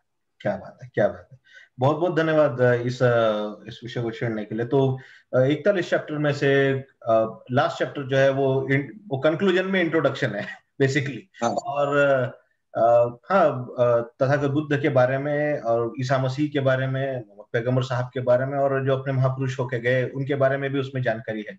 तो ठीक है, अभी तो ग्राम गीता का पूरा हम अभी एक एक चैप्टर का हम वो पूरा सारांश नहीं लेंगे आपसे सर, क्योंकि अब लोगों को पढ़ने दे लोगों के लिए लिखी तो लोग पढ़े ग्राम गीता और वो खुद ढूंढ निकाले ग्राम गीता में क्या लिखा है। हम आगे के सीरीज में, आगे इस सीरीज में हम आगे के सवालों पे जाएंगे। तो अभी उनके जीवन चरित्र के बारे में हो गया और इनके जीवनी के बारे में थोड़ा थोड़ा आपने प्रकाश डाला राष्ट्रसंत की। तो अभी राष्ट्रसंत तुकडो जी महाराज को राष्ट्रसंत की उपाधि हमारे प्रेसिडेंट साहब ने दी थी उस टाइम पे। I think Rajendra Babu, Rajendra Rajendra Babu, Rajendra Babu ji, Rajendra Prasad. President Rajendra Prasad ji ने दी थी। तो वो तो एक अलग इतिहास है। उनकी खंजरी वहां पे राष्ट्रपति भवन में जो गूंजी और वहां उनको राष्ट्रसंत की उपाधि मिली, तो वो है। लेकिन मैं और आगे जाऊंगा। राष्ट्रसंत तुकडो जी महाराज केवल गांव तक ही, मतलब उन्होंने अपनी मूवमेंट को सेंट्रल इंडिया तक ही नहीं रखा, लेकिन विश्व स्तर पर भी गए। सिर्फ भारत तक ही नहीं, लेकिन विश्व स्तर पर भी गए। और कहा जाता है कि जापान में वर्ल्ड पीस कॉन्फ्रेंस हुई थी, जहां सब विश्व धर्म गुरु आए थे। तो वर्ल्ड पीस कॉन्फ्रेंस में उन्होंने वहां पे उन्होंने अपना भाषण भी दिया शायद। तो वो थोड़ी सी जानकारी, वर्ल्ड पीस कॉन्फ्रेंस वो कब हुई थी और वो महाराज ने वहां पे क्या बात रखी, वो उसका जरा जरा संक्षिप्त में बताएंगे रक्षा दादा, तो बहुत बढ़िया रहेगा। हाँ, वो 1955 में वहां विश्व धर्म और विश्व शांति परिषद थी जी, पीस कॉन्फ्रेंस। तो वहां विश्व शांति परिषद के अंदर में तुकडो जी महाराज जी को एक तार आया पंडित जवाहरलाल नेहरू जी का कि आपको महाराज जी इस जो एक मंडल जा रहा है यहाँ से, 10 मंडल, जो जिस प्रतिनिधि मंडल भारत से, उस भारत के प्रतिनिधि मंडल का आपको नेतृत्व करना। 10-12 लोग थे और सब तज्ञ मैंने विद्वान थे, जिसमें यह आदमी था कि जो 3.5 मराठी क्लास पढ़ा था, 4थी भी पूरी नहीं की थी। और ये आदमी के नेतृत्व में वो पूरा ग्रुप वहां गया, जिसमें तुकाराम दादा गीताचार्य महाराज जी के दुभाषी करके गए। वो उनको दुभाषी यानी अंग्रेजी में इनको बताते थे। महाराज जी को 2 ही भाषा आती थी, मराठी और हिंदी। जब वहां गए तो उस कॉन्फ्रेंस का जो उद्घाटन हुआ, उस उद्घाटन के वक्त अनायुक्य नाम की वो संस्था थी जिन्होंने वो उसका आयोजन किया। वो अनायुक्य संस्था के जो अध्यक्ष थे, वो अपने प्रस्तावना में कहते कि आज के इस उसमें अलग अलग धर्म के धर्मगुरु और अलग अलग देश के प्रतिनिधि सहभागी थे। बोले इस सभा का जो यह है उद्घाटन, ये भारत से आए हुए तुकडो जी महाराज, संत तुकडो जी महाराज के विचारों से होगा। तो महाराज ने क्या किया, साथ में खंजड़ी को लेके गए थे। वो एक खंजड़ी उठाई और जब खंजड़ी पर जो आवाज निकली तो सब देश के लोग ऐसे नाच रहे थे। महाराज जी ने लिखा है मेरी जापान यात्रा के अंदर में, वो ऐसे कर रहे थे कि उनको लगता था कि ये क्या चीज है, ये कौन सा एक ऐसा डफरी है कि जिससे इतना आवाज निकलता है, पहाड़ी आवाज निकलता है। और वहां उन्होंने भजन बोला, वही लिखा उन्होंने। ये जापान के अंदर में लिखा हुआ भजन है, जो फेमस भजन है, हर देश में तू हर भेष में तू, तेरे नाम अनेक तू एक ही है। तेरी रंग भूमि यह विश्व भरा, सब खेल में मेल में तू ही तू है। सागर से उठा बादल बन के, बादल से फटा जल हो करके, फिर नहर बना नदिया गरी, तेरे भिन्न प्रकार तू एक ही है, प्रभु एक है, ईश्वर एक है, खुदा एक है। ये जो पहले ही भजन के अंदर में उन्होंने इतना माहौल बना दिया, इतनी बड़ी छाप डाल दी कि फिर उस कॉन्फ्रेंस अलग अलग शहरों में हुई। उसका एक दिन ये शहर में होता था, दूसरे दिन दूसरे शहर में, वो कॉन्फ्रेंस ऐसी घूमती रही। जो कॉन्फ्रेंस का जो एंड हुआ उसमें भारत के तरफ से पंडित जवाहरलाल जी ने आचार्य नाम के एक आदमी के पास में लिफाफा दिया था, एक ठहराव दिया था कि ये ठहराव हमारे भारत के तरफ से वहां रखिए। वो ठहराव लेके जब ठहराव रखा गया, वो ठहराव ऐसा था कि विश्व में भगवान बुद्ध के पंचशील से शांति प्रस्थापित हो सकती है। ये भारत के तरफ से ठहराव, वो ठहराव खोला, वहां रखा, तो वहां चर्चा थोड़ी बिगड़ते चली थी, क्योंकि वहां जापानी कुछ लोग भी थोड़े विरोध में चले गए थे, कोई बाकी देश के भी लोग विरोध में चले गए थे, क्योंकि हर एक जन विद्वान रहे तो भी उनको लगता कि मेरे पास में जो है, जैसे मैं टुकड़ू जी महाराज का मानता हूँ, तो मुझे लगता है कि दुनिया में उनके इतना कोई महान नहीं है, मगर ऐसा नहीं होता है। हर कोई अपना काम जो करता है वो उनके समय का काम होता है, वो उनकी मूवमेंट होती है। तो टुकड़ो वो प्रस्ताव पर बहुत गर्मा गर्म चर्चा चलने लगी। टुकड़ू जी महाराज मेरी जापान यात्रा के अंदर में लिखते हैं, मैंने एक जापानी लड़के से, युवा से कहा दुभाषी के माध्यम से कि तू ये बात कर, तू खड़ा हो और उनसे पूछ कि आप यहाँ पीस कॉन्फ्रेंस करने आए कि हॉट कॉन्फ्रेंस करने, आप गर्मा गर्म चर्चा करने आए कि यहाँ शांति के विश्व शांति, आपका स्लोगन है विश्व शांति, और विश्व शांति की बात तो छोड़ दी आपने, आप यहाँ कौन सी बात कर रहे हो। तो ये महाराज जी को बहुत, तो उन्होंने फिर जब वो बात रखी तो वो लड़का बात करने में डर रहा था। उतने में क्या हुआ, उस कॉन्फ्रेंस के जो अध्यक्ष थे समारोपीय कॉन्फ्रेंस के, उन्होंने महाराज जी की तरफ उंगली बताई कि भारत से आए हुए टुकड़ू जी महाराज इस चर्चा में भाग लेंगे और उस अपने मत को रखेंगे। और टुकड़ू, आप म्यूट हो गए रक्षक दादा। आप अगर पंचशील के एक एक शील की अगर बात की, तो क्या आपके धर्म में चोरी करने को बताया, आपके धर्म में व्यभिचार करने को बताया, हिंसा की बात आपके धर्म ने की क्या? ऐसी बातों के प्रश्न को खड़ा करके महाराज जी ने उन सब के मन को जीत लिया और बोले हम लोग सब है, हम मानवता के विचारों के हैं, हमारे सभी महापुरुषों के संतों के विचारों का निचोड़ ये कॉन्फ्रेंस है। तो ये कॉन्फ्रेंस हम लोग जो ले रहे हैं, ये कोई एक धर्म की नहीं है, एक संत की नहीं है, एक बात की नहीं है, तो फिर हम लोग क्यों इसमें आपस में लड़ रहे हैं। और इतना सुंदर उन्होंने उसका विवरण किया। और जब महाराज कहते कि मेरी एक एक बात लोग पिन ड्रॉप साइलेंस सुन रहे थे, 1-1.5 घंटा मैंने जो मेरा वक्तव्य किया, तो और फिर वो पूरे सभा ने एक मत से वो ठराव पास किया कि बुद्ध के पंचशील से विश्व में शांति प्रस्थापित हो सकती है। वाह वाह वाह। जब वो लोग जब महाराज जी आगे ऐसे लिखते हैं, अगर वो ठराव वहां पास नहीं होता तो मैं सभी वो कॉन्फ्रेंस का निषेध किया रहता कि आप ढोंगी हो, आप नहीं चाहते विश्व में शांति प्रस्थापित हो, आप अपने धर्म को बढ़ाना चाहते हो, आपका धर्म अपने लिए प्रिय है, मगर आपको अपने सबके लिए मानव का धर्म प्रिय है, तो बोले आप क्यों हो। मगर वो ठराव पास हुआ, नहीं तो मैं उनका निषेध करके, क्योंकि मेरे देश का अपमान और मेरे भगवान बुद्ध का अपमान मैं कभी नहीं सहन करता, ऐसा उन्होंने बड़े आत्मविश्वाभिमान से महाराज जी ने अपने भाषण में कहा। उनका भाषण सच्ची पढ़ने लायक है। वाह वाह, बहुत बहुत धन्यवाद रक्षक दादा, वर्ल्ड पीस कॉन्फ्रेंस से हमको रूबरू कराने के लिए। और राजन टुकड़ू जी महाराज के अभी तो अभी भगवान बुद्ध की बात की ही है, तो अभी हम बात करेंगे। अभी अगला सवाल वही है मेरा कि राष्ट्रसंत टुकड़ू जी महाराज और गाडगे बाबा समकालीन थे, और आपने अपने वक्त में अभी कुछ पहले आपने कह दिया कि दोनों साथ में पंढरपुर जाते थे, दोनों मतलब हाँ दोनों साथ में चले फिरे, खाना खाए एक साथ, हंसे रोए, एक दूसरे के सुख दुख बांटे। तो इसका मतलब बाबा साहब भीमराव अंबेडकर भी उसी दौर में थे जिस दौर में हाँ राष्ट्र संत तुकडोजी महाराज और गाडगे बाबा थे। तो क्योंकि हमें ये दस्तावेज जरूर मिलते हैं कि सबूत जरूर मिलता है कि बाबा साहब और गाडगे बाबा एक दूसरे से मिलने जरूर जाते थे, एक दूसरे से मिलते जरूर थे। तो राष्ट्र संत तुकडोजी महाराज के केवल बाबा साहब अम्बेडकर के प्रति क्या विचार थे, और उस पे जरा सर रोशनी डालिए। क्या था, तुकडोजी महाराज का कार्य क्षेत्र जो रहा, जी। तो वो ज्यादा विदर्भ रहा। हम्म। तो विदर्भ के अंदर में काम करते वक्त पूरे 1942 का जो आंदोलन चला अंग्रेजों के विरोध में, गुलामशाही के विरोध में, तो उसमें वो व्यस्त थे। उसमें उन्होंने अपने भजन कह के आवो अब काय को धूम मचाते हो, दुखवा कर भारत सारे आते रे नाथ हमारे, पत्थर सारे बाम बनेंगे नाव लगी, झाड़ झड़ूले शस्त्र बनेंगे भक्त बनेगी सेना, पत्थर सारे बॉम्ब बनेंगे नाव लगेगी किनारे।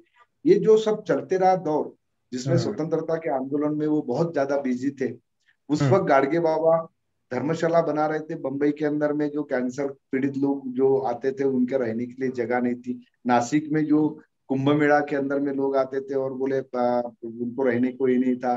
तो गाडगे बाबा ने कैसा किया, अंधश्रद्धा का विरोध करते करते लोगों को समझाने के लिए उनके रहने की भी व्यवस्था इसलिए की कि अगर वो यहाँ आते हैं तो गंदगी में रहते हैं, उनको प्रबोधन करना है तो अपने भी कोई सहारा होना चाहिए करके वहां उन्होंने। तो गाडगे बाबा बंबई में रहने से गाडगे बाबा का अम्बेडकर जी से बहुत ज्यादा ताल्लुक रहा, बहुत ज्यादा उनकी मुलाकातें होती रही। मगर जब स्वतंत्रता के पहले महाराज जी इधर काम में बिजी थे, जब स्वतंत्रता के बाद में महाराज जी सुराज्य का स्वराज्य करने निकले, स्वराज्य का सुराज्य करने निकला, अच्छा राज्य, तो वो जब प्रबोधन करने निकले तो बंबई में जब जाते थे तो अम्बेडकर जी, डॉक्टर बाबा साहेब अम्बेडकर दिल्ली में थे, क्योंकि पूरे भारतीय संविधान के इसमें वो लटके हुए थे। तो एक बार तुकडोजी महाराज जी का और डॉक्टर बाबा साहब अम्बेडकर जी का मुलाकात हुई।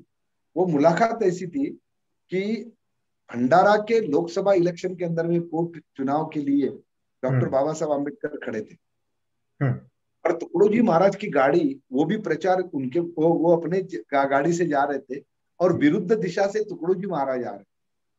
दोनों की गाड़ी आमने सामने आने के बाद में दोनों महापुरुष उतरे, नीचे उतरे, भंडारा के कॉर्नर की बात है, वहां नीचे उतरे, दोनों ने एक में को आलिंगन दिया, हाथ मिलाया, और दोनों के आंखों में एक ऐसी तेज था। जो उनके साथ में बच्चे थे वो बताते थे, जो भजन साथी थे वो बोलते थे कि दोनों एक में की तरफ इतना आनंदित प्रफुल्लित हुए। दोनों ने क्या कहा, तुकडोजी महाराज ने ये नहीं कहा बाबा साहब आप चुन के आना चाहिए ऐसा वैसा, और बाबा साहब ने भी ये नहीं कहा कि महाराज जी तुम्हारा चलने दो, भजन का कार्यक्रम बड़ा अच्छा है। उनकी बातें क्या चली। हाँ। देखो बड़े संत महापुरुष बात क्या करते। महाराज जी ने बाबा साहब से कहा, बाबा साहब देश को आपकी जरूरत है, आपके तबीयत को संभालो, क्योंकि मेरे देश को आपकी बहुत बड़ी जरूरत है। तो गाडगे डॉक्टर बाबा साहब अम्बेडकर कहते हैं कि महाराज जी आप भी बहुत भागते हो, बहुत प्रबोधन करते हो, गांव गांव जाते हो, आप भी आपके सेहत को संभालो, अपन दोनों भी एक मिनट के सेहत को संभाल चलो। तुमने मेरे लिए प्रार्थना की, मैं तुम्हारे लिए प्रार्थना करता हूँ। और दोनों अपने अपने मार्ग से चले गए। अच्छा। फिर जब तुकडोजी महाराज को पता चला कि डॉक्टर बाबा साहब अम्बेडकर जी का निर्वाण हुआ, महाराज अस्वस्थ हो गए, इतने अस्वस्थ हो गए। आचार्य हरिभाऊ वेरुड़कर जो अभी भी हमारे गुरुदेव स्वामी के ज्येष्ठ प्रचारक है, आज भी वह हयात है, वो जो बताते हैं वो किस्सा। तो क्या हो गया था कि महाराज जी अस्वस्थ थे और हरिभाऊ वेरुड़कर जी उनके पास में गए। तो महाराज जी ने पहले दिन पता चलने के बाद में एक भजन लिखा। वो ऐसा लिखा कि धन्य भीम भगवान। उसके पहले उन्होंने, महाराज जी ने डॉक्टर बाबा साहब अम्बेडकर जी के धर्म परिवर्तन की सराहना की, उसके समर्थन किया। अच्छा। उनके धर्मांतरण का समर्थन किया। वो लिखते हैं कि वो कहते हैं, लेकिन बाबा साहब सच्चे धर्म पुरुष थे। महाराज जी लिखते हैं अग्रलेख के अंदर में, लेकिन बाबा साहब सच्चे धर्म पुरुष थे। राग द्वेष के वश होकर उन्होंने निर्णय नहीं किया, बहुत सोच समझकर उन्होंने बुद्ध धर्म को चुन लिया, जो हिंदू धर्म का ही पहलू है और मानवता पर अधिष्ठित छुआछूत का भूत उस पर सवार नहीं है। बुद्धम शरणम गच्छामि कहकर सारे पिछड़े समाज को बाबा साहब बुद्ध धर्म में ले गए। हजारों वर्ष की अमानुष और घृणित रूढ़ियों को जंजीर झंझनाकर टूट पड़े। मानव के अधिकार से वंचित लाखों स्त्री पुरुषों को उन्होंने विकास के मार्ग पर लाया, सम्मान के मैदान में बैठाया। कितनी बड़ी क्रांति है यह। तत्वज्ञान के साथ और विचार पूर्वक यह क्रांति की गई, आतताई के समान लाठी चलाकर नहीं। महाराज बोलते ये क्रांति लाठी चलाकर नहीं की। बड़े बड़े मंदिर बनवाने को लोग पुण्य कर्म समझते हैं, लेकिन उससे लाख दर्जे ऊंचा यह मानवता का मंदिर डॉक्टर अंबेडकर जी ने तैयार किया। एक पूरे समाज में अपने हाथ के स्पर्श में उन्होंने मनवंतर ला दिया। दूसरे श्रेष्ठ धर्म का कार्य और क्या हो सकता है। यानी महाराज जी ने, महाराज बाबा साहब के धर्मांतर को मानव का मंदिर बताया कि मानवता का एक बड़ा ये और फिर वो जो उन्होंने महानिर्वाण के बारे में जो गीत लिखा वो ऐसा था, धन्य भीम भगवान दलित जन तारण आए थे हमें, बड़ा किया उपकार देश पर मानव उन्नत करने में। तुम्हें मिली प्रेरणा बुद्ध से बुद्ध संघ बनवाने की, मानवता की मानव में शुभ मान प्रतिष्ठा लाने की। सोच रहा था प्रभु बहुत दिन किसको देना काम, यहाँ मिले तुम इस काम योग्य, फिर दूजा न देखा नाम यहाँ। समय वही बस आया था जब पुण्य उदय हो जाना था, क्रांति उचित धर्म कर्म में जिसका बड़ा बहाना था। जाग गया अब बुद्ध संग यह, गूंज रहा है कन कन में, बड़ा किया उपकार मानव उन्नत करने में। सोचा तुमने कौन नीति से दलित सभी उठ जाएंगे, तोड़ सभी की दमन क्रिया को आत्म विकास बनाएंगे। यही था मार्ग मिला तुम्हें जो विश्व घटक बन जाने का। विश्व घटक बोला, ये पूरी दुनिया का विश्व घटक बन जाने का तूने जो वस्त्र यानी शस्त्र अपनाया बुद्ध के विचारों का, पूरा विश्व घटक एक बन सकता है। विश्व घटक बन जाने का, रूढ़िवाद को मरोड़ने का, धम्म चक्र फैलाने का। नहीं होगा जो किया तुम्ही ने, नहीं होगा जो किया तुम्ही ने, छान छान कर विद्या को, संविधान को सही दिशा दी, संविधान को सही दिशा दी। भ्रांत जीव तारे लाखों, जिसकी करनी ऊंची हो, अवतार उसे गाया जग में, बड़ा किया उपकार मानव उन्नत करने में। इन जाति में भी संत हुए, लास्ट वाला प्यारा है, इन जाति में भी संत हुए, पर दबे रहे जन रूढ़ी से, मानवता का हक ना पाए, दुखी थे अपने जी से। अब आया साम्य योग, यह बता दिया तुमने सबको, चाहता है भगवान बुद्ध यह, गुंजा दिया सारे नभ को, प्रबुद्ध करने जनता सारी। बुद्ध जो तुमने चीना है, धन्य किया है जीवन सबका, धन्य किया है जीवन सबका। सुविचारों ने माना है, टुकड़िया दास कहे निंदक को। ये बहुत लाइन बहुत महत्व की है। टुकड़िया दास कहे निंदक को, कभी नहीं शांति किसमें, बढ़ा किया उपकार मानव उन्नत करने में। महाराज कहते हैं कि तूने ये जो काम किया, निंदक हजारों कहे मगर उनमें शांति नहीं है, क्योंकि वो तुझे देखते हैं कि इतना बड़ा कार्य, इतनी बड़ी क्रांति। तो ऐसा बाबा साहब का क्रांति कार्य टुकड़ू जी महाराज के विचारों में। अच्छा, तो इतना कुछ अगर राष्ट्र संत टुकड़ू जी महाराज ने बाबा साहब के बारे में लिखा है, बाबा साहब के बारे में जान, बाबा साहब को मिले हैं और बाबा साहब से इनके वार्तालाप भी हुई है, अगर वो बाबा साहब को इतना चाहते थे तो सवाल ये पैदा होता कि, और ऑफ कोर्स ग्राउंड लेवल पर बहुत से लोग ये सवाल जरूर करते हैं, क्योंकि ऐसा सुनने में आता है कि राष्ट्र संत टुकड़ू जी महाराज जी का के साथ में उनके आश्रम में कोई एक रामटेके करके बंधु रहते थे, जो ऐसे समाज से थे और मतलब उनकी सेवा करते थे वो। तो वो जब 1956 में जब बाबा साहब धम्म दीक्षा ले रहे थे, तब ये बंदा वहां जा रहा था, लेकिन उसको राष्ट्र संत ने रोका कि मत जा। तो क्यों रोका धम्म दीक्षा? नहीं, वो ऐसी बात थी, हाँ वो ऐसी बात थी, उन्होंने रोका नहीं। क्या हो जी। गया, बाबा साहब ने धर्मांतरण ले लिया, तो ये केशवदास जी रामटेके जो प्राचार्य थे, प्राचार्य यानी कोई डिग्री नहीं लिए थे, अच्छा। तो जो राष्ट्र धर्म प्रचार समिति थी, टुकड़ू महाराज ने प्रचारकों को निर्माण करने का जो हम्म। विद्यालय खोला था, उसके ये प्राचार्य थे। तो उनको प्राचार्य केशवदास रामटेके कहते थे। इसी अच्छा। साल उनका निर्माण हो गया। तो प्राचार्य केशवदास रामटेके को उनके पूरे परिवार से प्रेशर आया, तू भगवी अच्छा। टोपी पहनता है, अच्छा। तू टुकड़ू जी महाराज का काम करता है, तू ये छोड़ दे, और अभी हम्म। तुझे लगता है तू चिवर पहन, तू हम्म। धम्म को ले ले, बुद्ध धम्म को ले ले और उसका हम्म। प्रचार कर। तो वो गए टुकड़ू जी महाराज के पास में। टुकड़ू अच्छा। जी महाराज से पूछे, बोले महाराज जी, हम्म। आप मुझे सब लोग बोल रहे हैं कि मैं हम्म। बुद्ध धम्म को अपनाऊं।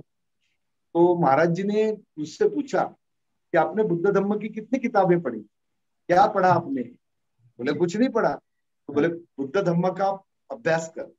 हम्म। तो जब वो अभ्यास करने के लिए उन्होंने किताबों के नाम भी टुकड़ू जी महाराज ने बताए उसको। अच्छा। मेरे समझ में नहीं आता कि ये आदमी पढ़ता कब था, कहाँ से लाता था, कहाँ से साहित्य आता था। वो महाराज जी कहते थे दिन भर भागना और रात भर जागना चलता था, क्योंकि रात को 2-2 बजे तक उनके भजन के कार्यक्रम चलते थे गांव खेड़े में, जहाँ साइकिल नहीं जाती थी, जहाँ रिक्शा नहीं जहाँ बंडी नहीं, कई बंडी पे बैठ के जाते थे, कई नदियों के पार करने के लिए डोंगे में बैठ के जाते थे, ऐसे से देहातों में गए जहाँ आदिवासी लोगों में कभी सरकार नहीं गई थी, वहां हम्म। टुकड़ू जी महाराज पहुंचते थे। और हम्म। उनका एज बहुत नहीं था, 59 के अंदर में उनका, 59 हम्म। एज में उनका खुद का निर्वाण हुआ। तो मजा ऐसी थी। तो उन्होंने फिर जब 15 दिन के बाद में वो रामटेके जी मिलने आए टुकड़ू जी महाराज को, तो टुकड़ू जी अच्छा। महाराज बोलते, अरे क्या केशवदास, पढ़ा क्या तूने बुद्ध को? बोले हम्म। हाँ महाराज जी। बोले क्या लगा रहे तेरे को? हम्म। बाबाजी तुम्ही तर तेच काम करून राहिले म्हणे। अरे तुम तो वही मतलब काम कर रहे जो बुद्ध ने किया है, बुद्ध के विचारों को तुम समाज के अंदर में ले जा रहे हो, जी ऐसा जी तुझे जी लगता है क्या? बोले, बोले देख, जी। ये अपन सब बुद्ध के उपासक है, बुद्ध के हाँ। विचारों के प्राहक है, उनके विचारों के वाहक है। और बोले हम्म। तुझे क्या लगता है, तेरा निर्णय तू ले। मैंने हम्म। आज तक कभी किसी को ये नहीं किया, मैंने मेरे विचार को कभी किसी पर लादा नहीं। लादने से कोई विचारक स्वीकारते नहीं है, दिल हम्म। से कोई भी बात हम्म। होना चाहिए। तो वो कहता है केशवदास रामटेके कि बोले महाराज जी, आप बुद्ध का ही काम कर रहे हैं, मैं ये भगवी टोपी भी नहीं निकालूंगा, हम्म। आपका ही काम करूंगा। और लास्ट तक पूरी जिंदगी तक उन्होंने हम्म। भगवी टोपी निकाली नहीं, पर बुद्ध के विचारों का प्रसार प्रचार टुकड़ू जी क्या। महाराज के साहित्य के माध्यम से उन्होंने किया। ये बहुत हम्म। बड़ा। उससे और एक हम्म। घटना अच्छी है उबेद भैया, हम्म। जो आचार्य हरिभाऊ वेरुलकर आज भी जिंदा है, उन्होंने जो हम्म। बताई कि बाबा साहब गए उस दिन, महाराज बहुत रोए। और हाँ। बहुत दिन महाराज जी खाते वक्त, जैसे अपन बोलते ना जय यीशु, कोई बोलते हाँ। अल्लाह, खुदा, बैठते उठते अपन खाना खाते वक्त भी बिस्मिल्लाह बिस्मिल्लाह। महाराज खाना खाते जी वक्त कहते जी। थे, डॉक्टर बाबा साहेब आंबेडकरांना भूक लागली, नाही डॉक्टर बाबासाहेब आंबेडकरांना भूक लागली, डॉक्टर बाबासाहेब आंबेडकरांना तहान लागली, आता डॉक्टर बाबासाहेब आंबेडकर झोपतात।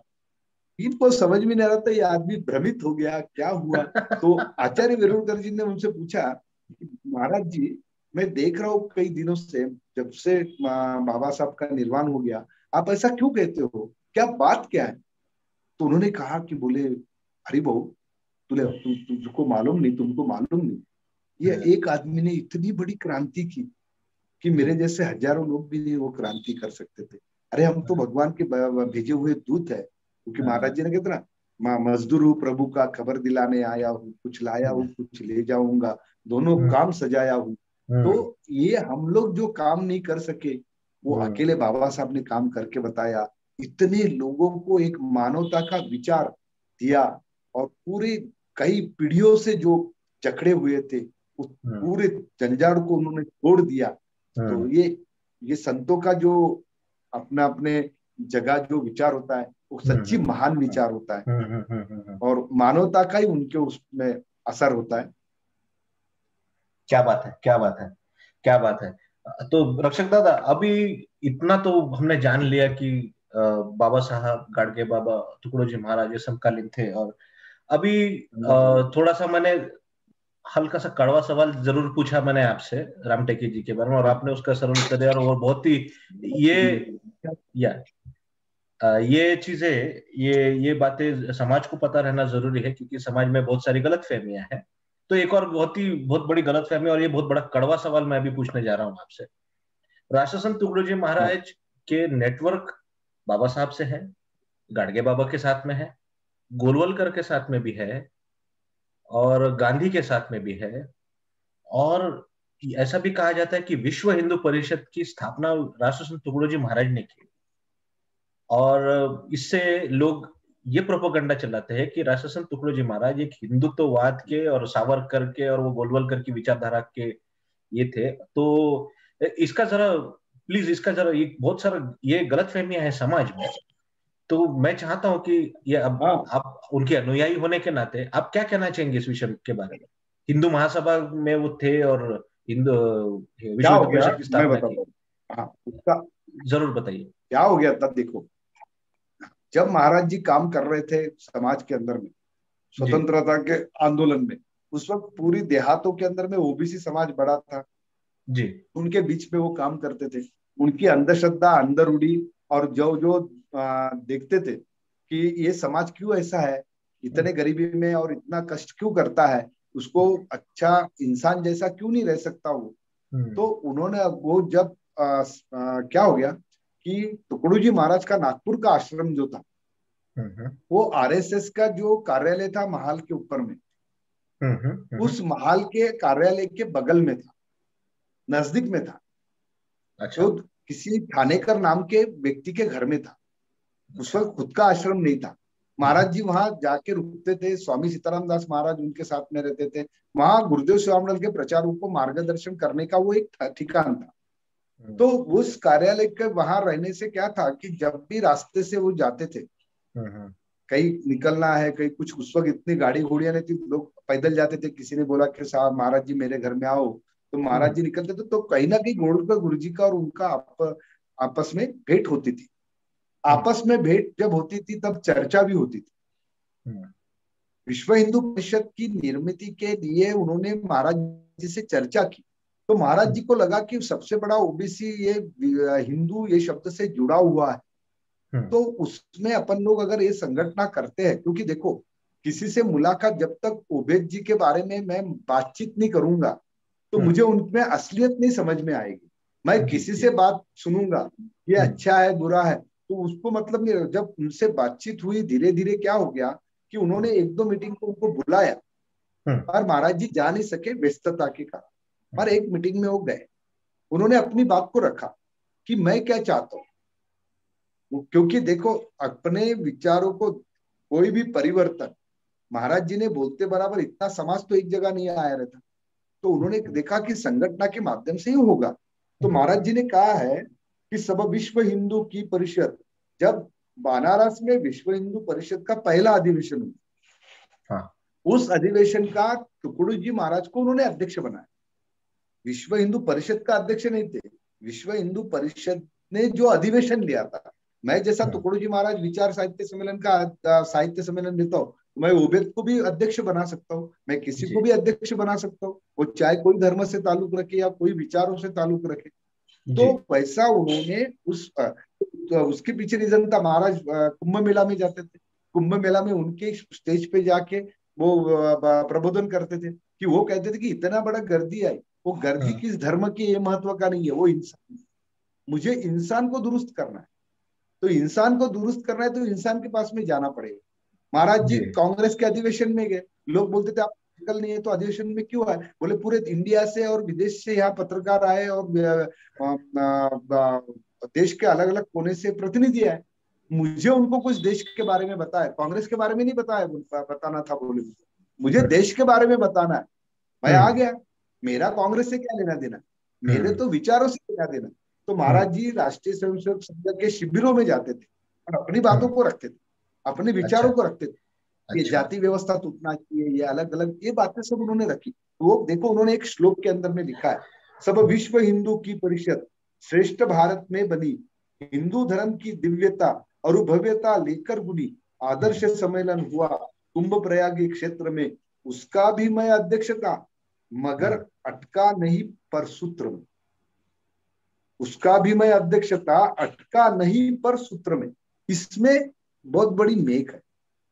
महाराज क्या बोलते, मैं अधिवेशन का अध्यक्ष रहा, मगर मैं वो मूवमेंट में अटका नहीं इसका मतलब है कि मैं मेरे विचारों से स्वतंत्र था। हाँ। क्योंकि उनके विचारों में जब मैं मुझे गफलत दिखी, मैं उनके हम्म। विचारों से दूर था। मैंने मेरे स्पष्ट विचार वहां रखे।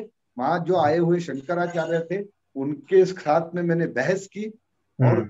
जाहिर बहस की कि आप हम्म। अपने देश के आप इतने साधु हो, आप हम्म। इतना बड़ा संगठन आपका मजबूत है, तो हमारे यहाँ जाति व्यवस्था क्यों है? वो पढ़ने लायक है उनका भाषण। वो उस विश्व हिंदू परिषद के बनारस के अधिवेशन का। तो हम्म। मानवता की बात उन्होंने वहां की। लोग क्या अच्छा। समझते हैं कि मैं हाँ। अगर किसी दूसरे स्टेज पर जाता हूं तो मैंने हम्म। उसको स्वीकार कर लिया। ऐसा हम्म। नहीं होता। मेरा हम्म। एक मैंने मेरी कुछ भूमिका तो बनाई हुई ना, वो उस भूमिका से मैं चल रहा हूँ। हम्म। मगर हम्म। मुझे तो मैत्री सबसे करना है। हम्म। ये उनके हम्म। पीछे रीजन है। ओके। बहुत बहुत धन्यवाद रक्षक दादा। अमृतसर तो के अखिल भारतीय वेदांत परिषद में भी महाराज गए थे। अच्छा। 1955 में अमृतसर की अखिल भारतीय वेदांत परिषद हुई थी, उसमें भी अच्छा। महाराज गए थे और वेदांतों की बात की। वो अचरज में रह गए, जिसको संस्कृत नहीं समझता, ये पंडित नहीं, इसने कोई कपड़े तो सफेद पहने हैं, ये साधु नहीं है, इसने जटा नहीं पहना। उसको बहस हुई थी कि तो तुम कैसे साधु हो सकते हो, तुम कैसे पंडित हो सकते हो? तो हम्म। महाराज जी कहते साधु जटा बढ़ा के नखे बढ़ा के साधु होता है क्या? साधु ये हम्म। वृत्ति होती है बोले। तो वृत्ति मेरे में है, मेरे में हाँ। साधुत्व की वृत्ति है। साधुत्व की वृत्ति यानी त्याग। हाँ। मैं हाँ। समाज के लिए त्याग कर सकता हूँ। मेरे हम्म। इंद्रियों पर मैंने तावा मिलाया है। तू अगर भगवे हम्म। कपड़े पहन के अगर तू व्यभिचार करता है तो तू काय का साधु है? तू देश के हम्म। विरोध में अगर काम करता है तू काय का साधु है? ये बातें उन्होंने उस ओ, परिषद में रखी। मतलब बेसिकली ये कबीर विचार है, साधु ऐसा चाहिए जैसा सूप सुहाए, मैं भी भूखा ना रहूं ना साधु भूखा। क्या बात है, क्या बात है। तो राष्ट्रसंत तुकडो जी महाराज मतलब मॉडर्न डे कबीर बोल सकते हैं हम, जो हर प्लेटफॉर्म पे जा रहे हैं और अपनी बात रख रहे हाँ हैं। हाँ ये यूनिकनेस, क्या बात है। बहुत बहुत शुक्रिया रक्षक दादा इस सवाल का जवाब देने का। तो गांधी जी के साथ भी हाँ जब वो वार्तालाप हुई तो उन्होंने कहा था हाँ कि ना ना गांधी मेरे गुरु है, ना मैं गांधी का गुरु हूँ, ना गांधी मेरे चेले है, ना मैं गांधी का चेला हूँ। और ये वाक्य तो उन्होंने कहे बराबर। हैं। तो है। तो अभी हाँ मेरा ये अगला सवाल है आपसे। जो शुरुआत आपने की थी अमन शांति समिति की, जिसके आप खुद हाँ विटनेस हाँ रहे हैं, कि अमन हाँ शांति समिति का जो गठन हाँ हुआ, तो ऐतिहासिक तो, हाँ और उसमें राष्ट्रसंत तुकडो जी महाराज ने प्रार्थना की ताकत को बताया, प्रार्थना की ताकत को दुनिया के सामने हाँ बताया उस भाषण में। तो मेरा सवाल इसे है कि अमन शांति समिति क्यों फॉर्म हुई, और जो ग्राम गीता 27 अध्याय जो ईसा मसीह से प्रेरणा लेके जो सामुदायिक प्रार्थना का जो मॉडल ग्राम गीता में हाँ। राष्ट्रसंत तुकडो जी महाराज ने रखा है, तो ये अमन शांति समिति के बारे में थोड़ा सा हमें हाईलाइट दीजिए सर। 1960 के दशक में बाबा साहब के महापरिनिर्वाण के बाद की बात है ये, मेरे ख्याल से। हाँ, तो ये बराबर। अमन शांति समिति का के बारे में थोड़ा सा हमें बताइएगा सर। क्या हुआ था, भारत को स्वतंत्रता मिली, जी। स्वराज्य तो मिल गया। हम्म। तो गुरु जी महाराज चाहते थे सुराज्य मिलना चाहिए, सुराज्य बनना चाहिए। जी। स्वराज्य, स्वराज्य से सुराज्य, अच्छा राज्य जिसमें अमन हो, जिसमें शांति हो, सब हम्म। भाईचारे से रहे। आप अपने धर्म की बातों को, उपासना को अपने घर में हम लोग करें, और हम्म। जब देश के बाहर, जब घर के बाहर निकलते तो हम हम्म। राष्ट्र धर्म की बात करें। राष्ट्र धर्म, हम्म। जात भारती धर्म भारती, भारत की रे करो आरती। हम्म। हाँ, उठो जवानों करके बताओ, कहने के दिन गए। राष्ट्र जागवा जागृत हुआ तरुणा। राष्ट्र को जगाना है। हम क्या हम्म। कर रहे थे, हम हमारे धर्म तक, हमारे संप्रदाय तक सीमित थे। उसके हम्म। कारण क्या हो रहा था हम्म। कि नागपुर के अंदर में हम्म। 1967 के अंदर में एक हिंदू मुस्लिम दंगा बहुत फैला, हम्म। जिसमें हम्म। बुद्धिस्ट लोग भी शामिल हो गए थे। और उस दंगे के अंदर में बहुत बड़ी मनुष्य हानि हुई, घरों की हानि हुई, संपत्ति की हानि हुई। वो महाराज जी ने वो सब पेपर में पढ़ा। उस वक्त तो महाराज बंबई से आए थे ऑपरेशन करके, और गुरुकुंज आश्रम के ध्यान योग मंदिर में अपने रुग्ण शय पर। हम्म। रतन चंद जी डागा जो नागपुर के बहुत बड़े निस्वार्थ समाज सेवी थे, वो हम्म। उनसे मिलने गए। तो हम्म। उनको महाराज जी ने बताया कि मुझे मेरी दवा। तो डागा जी पूछते क्या दवा है? बोले सब धर्म के धर्म गुरुओं को लेके आओ। उस जमाने में जो जो बड़े धर्म गुरु थे जिनका का समाज के ऊपर में एक प्रभाव, आज तो धर्म गुरु ऐसे है कि उनके उनके घर में भी प्रभाव नहीं रहता। पर उस वक्त ऐसा था नागपुर शहर के अंदर में माहौल, जैसे भदंतानंद कौशल्यायन थे, तारा सिंह करके एक सिख समाज के बहुत बड़े थे, उसमें लिखा है, महाराज जी का भाषण है, ऑडियो भाषण है उसका, उसमें सबके नाम उन्होंने लिखे। और उन सभी धर्म के धर्म गुरुओं को उन्होंने वहां बुलाए और महाराज जी ने उनकी प्रार्थना तो उन्होंने की। फिर महाराज कहते कि मुझे वहां ले चलो। तो हमारे गुरुदेव सेवा मंडल के भक्त कैसे होते हैं, अंध भक्त ज्यादा होते हैं। नहीं नहीं, डॉक्टर भी कहते थे कि महाराज जी को तकलीफ है, इधर से नलियां लगी थी, सब ऑक्सीजन पे चल रहा था, उसको ऑक्सीजन मास्क लगा था, बोले नहीं महाराज जी को नहीं ले जा सकते। तो कैंसर डायग्नोज हुआ था क्या? उनको कैंसर हुआ था ना? हाँ जी जी जी। तो वो बम्बई में गए थे, बम्बई में ऑपरेशन करके वो आए, क्योंकि उन्होंने पहला लास्ट भजन पंढरपुर में किया और खंजरी रखी, और वो भजन ऐसा था, भगवान मुझे मरना दे, नहीं देख सको दिन जादे, भारत के इस दैना को, या तो फिर तो दुख मिटा दे, भारत में एक ग्राम नहीं है, जान पक्ष पड़ा हो, आपस में कट मरते हैं, बाज से बाज लड़ाओ, गरीबों की बड़ी है दैना, क्या कहना किसको कहना। तो इतना दुख उन्होंने व्यक्त किया था, और उन्होंने खंजरी को रखा और खंजरी को बोले कि तूने मुझे बहुत सेवा दी, आज से मैं तुझे ये पांडुरंग के चरण में रखता हूँ। उन्होंने बाद में बम्बई जाके ऑपरेशन हुए, तो उस तकलीफ थी उनको बहुत, सवेरे से उनको आ रही थी। मैं प्रार्थना की ताकत बता रहा हूँ क्या है, सार को उनको उचकी आ रही थी, हिचक आ रही थी। तो डागा जी ने सब गुरुदेव सेवा मंडल के लोगों को बताया कि देखो टुकड़ू जी महाराज तुम्हारा अकेले का नहीं है, ये दुनिया का है, संत किसी एक समूह के नहीं होते, मैं ले जाऊंगा टुकड़ू जी महाराज। वो कहते हैं ना, वो कह रहे हैं ना, मेरा टुकड़ू जी महाराज प्रार्थना करते करते मर गया तो चलेगा। ये डागा जी का मैंने रिकॉर्डिंग किया हुआ। बोले ये मर गया तो चलेगा। डागा जी ने व्हील चेयर लिया, जबरदस्ती से 2 लोगों को पकड़ा, बोले बैठा लो महाराज जी को इस पर, उनको ले गए। आगे में प्रार्थना सभा थी, प्रार्थना सभा में मैं बैठा था आगे के लाइन में। वहां फिर प्रार्थना जो हुई तो आकाशवाणी वालों ने उसका रिकॉर्डिंग किया था, और रिकॉर्डिंग में मैंने जो रिकॉर्डिंग पढ़ा उसमें महाराज जी ने बहुत सुंदर कहा, जो हिचकियां उनको लगी थी, सार की हिचकियां चल रही थी, माइक आते बराबर हिचकियां बंद, और 20-22 मिनट टुकड़ू जी महाराज भाषण कर रहे, और क्या बता रहे, बोले देखो दोस्तों, हम सब अलग अलग धर्म से ताल्लुक रखते हैं, और सभी धर्म के विचार ये मानव कल्याण के लिए, जब मानव कल्याण के लिए विचार है तो फिर हम आपस में क्यों झगड़ते, क्यों हमारे दंगे होते हैं, क्यों हाथ में हमारे शस्त्र आते हैं, क्यों हमारे बच्चे एक में को काटते। मैं एक आपसे कहता हूं, बोले कि बकरी और शेर अगर एक पानवठा पे, यानी एक के पास में बैठ के प्यार अगर उनमें पैदा हो जाता है तो एक जगह बैठ के पानी पी सकते हैं। शेर और बकरी में प्यार अगर पैदा हो जाए तो एक जगह बैठ के वो पानी पी सकते हैं। अपन लोग सर्कस में देखते हैं, बोले बकरी और शेर का खेल बताते हैं।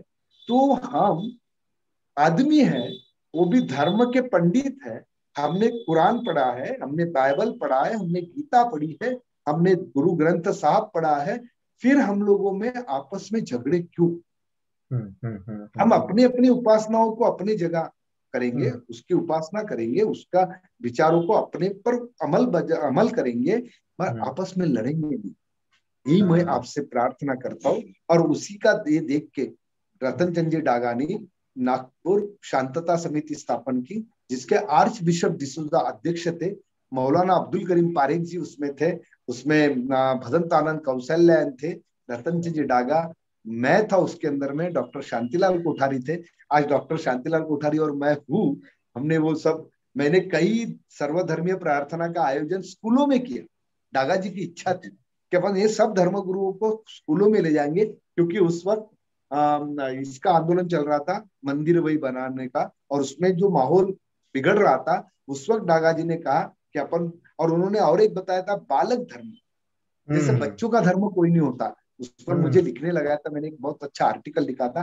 तो बोले बालक का धर्म क्या होता है, उसको कुछ भी नहीं मालूम रहता, उसको वो सवेरे आप बाजू वाले से झगड़ता है, वो बाजू वाला कोई तो भी वो फारूक रहता है, और ये राम रहता है, वो फारूक और राम सवेरे झगड़ते हैं, शाम को दोनों के माँ बापों में झगड़ा होता है, वो दोनों दोस्ती करके बैठे हुए रहते, सोचते झगड़ो रे तुम, हम तो मस्त।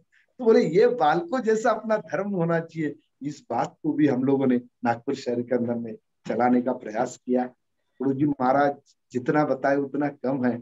जी और जी। बहुत बड़ा। नहीं तो वो मेरे ख्याल से उस दिन के बाद आज तक नागपुर में तो मैं विटनेस हूँ, ऐसे ऐसे खतरनाक दंगे तो हुए नहीं।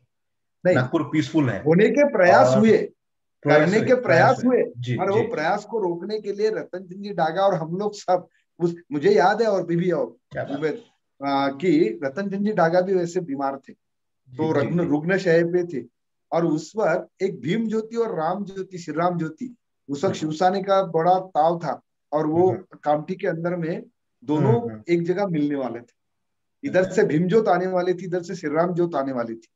तो मुझे अच्छा। डागा जी ने बुलाया, बोले एक काम कर, कलेक्टर को फोन कर। कलेक्टर थे गुरुमूर्ति बेड़गे। अच्छा। गुरुमूर्ति बेड़गे डागा जी के घर में आए। देखो, एक कलेक्टर एक जी। आदमी के घर में आता है, सोशल सामाजिक सेवा करने वाले आदमी में कितनी बड़ी ताकत होती है।